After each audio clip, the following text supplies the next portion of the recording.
No, without joke aside, today is a day of the week. So I'm happy whatever day it is. I've been having some personal issues. So emotionally, I'm kind of like all over the place. So best way to describe it is, have you ever felt like that sudden lightheadedness, like you're about to fall, mixed like with the desire to like vomit, like really, really, really bad nausea.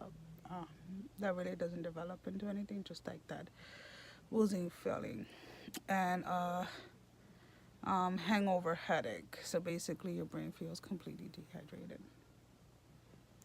Yeah, that is how I personally feel when my emotions get, my feelings get the best of me.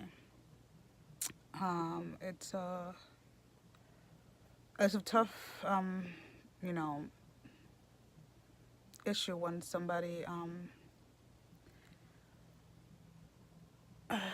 when people wait until you are down to um, come at you. Because unfortunately,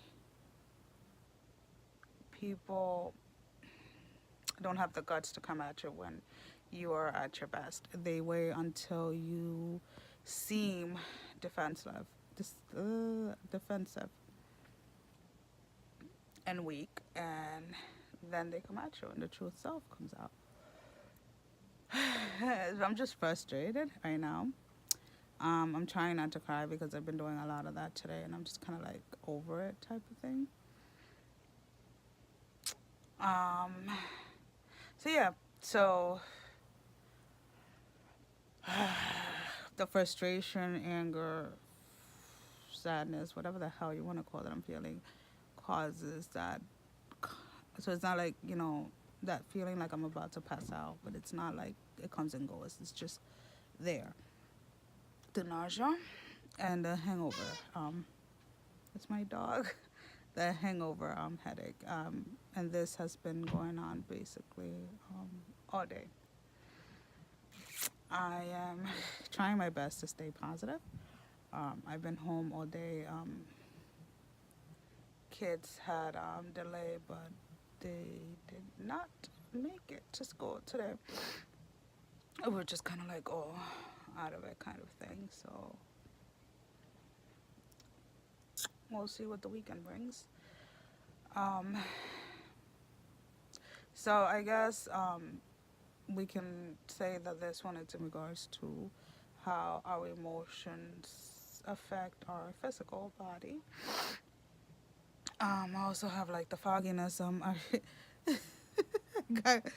I called earlier to my doctor's office because I was trying to log into my like my online chart or whatever. I was transferred like 6 times because I guess my speech was um so completely off that they couldn't understand what I was saying. And finally, like the last person they transferred me to was this young guy, and he had so much patience with me. And I just kind of like, I just had one of those like moments like, seriously? Like, I am saying as clearly as I possibly can, but apparently I wasn't. So I guess, looking at that part of it, like, like, okay, whatever. But it was funny. As much as I try to speak clearly, sometimes it just doesn't come out. Um, I wished, or I still wish actually, that it didn't, the narcolepsy didn't affect as much as it does, as far as like my body in general. I wish it was just the sleepiness. I wish it was just me being sleepy or me having to take, two scheduled naps and then I'm good to go. because then that way I would probably still be at work. So, part of me just wants to basically stop seeing my doctor and apply at a couple of places and not even say that I have narcolepsy. I kind of like sometimes feel like, I want to be open about it and everything, but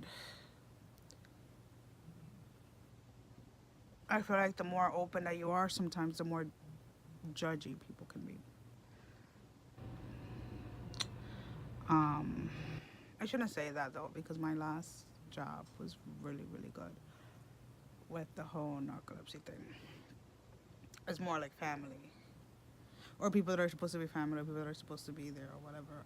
They can just be complete dicks and assholes. Um, you know, I like when I'm so tired, and I just kind of look at them like, multiply that shit by like 25 before you start criticizing me. The one thing I hate is when my characters, when you're questioning me as a mother or questioning me as in anything, because regardless of what you may think, I have lived with this basically my entire life. And I've accomplished more, and if you want to look at those type of things as far as like school and stuff like that, than a lot of people have that don't have narcolepsy. I'm a freaking single mom of four. Like, I have twins. I had 3 kids in 1 year. And I basically did all of that on my own. And honest to God, I really don't care who gets offended, but it was me. It was me putting them on schedule. It was me managing and, organizing and making sure that I had, the correct care for them, as far as like when I was working and stuff like that. And then people, because I've been out of work for, like 7, no, has it been more? Since March. I'm not even gonna freaking try and count. So in March, it will be a year. And I know I should be able to do that in my head, but fuck it. So because I've been out of work for almost a year, because I was literally, I don't even know what I was doing. I was supposed to be working, but I was, I have no idea.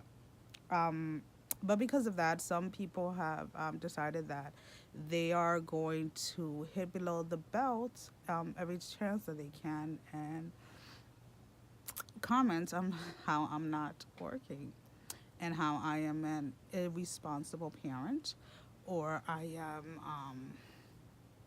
all of these other things. And you know what? Yeah, I did let it get the best of me for freaking a few minutes, which was probably the worst because then it just affected my entire day. But you know what?